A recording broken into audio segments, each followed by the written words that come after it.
At our November 5th council meeting, one of the first presentations of the evening was about a potential partnership with Loyalist Township to expand and rebuild their existing pool and recreation facility.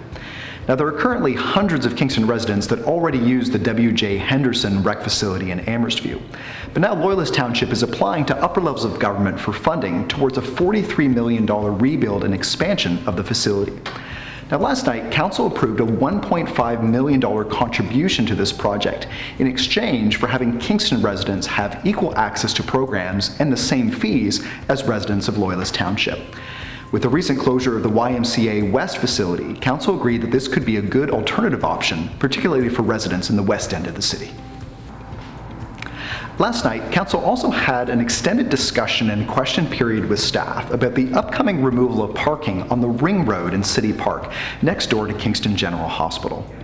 Now, Council heard from staff how up until now, parking on the Ring Road has been permitted for people using the park, but how most of the parking has been used by commuters working at the nearby hospital or university.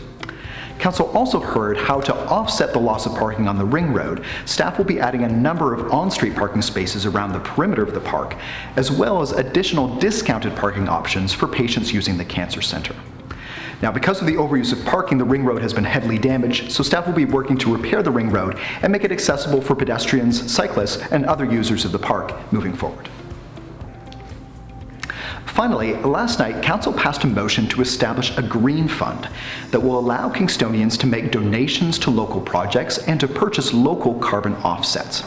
Now, this motion builds on previous work that staff have begun to establish a fund where residents would be able to contribute to the development of new innovations and technologies to be able to address climate issues. But now that fund will be expanded to allow for funding of other local projects all aimed to reduce greenhouse gas emissions. The plan is to establish the Green Fund sometime next year, and the more private donations that are received, the more the city will be able to accelerate its work on climate action.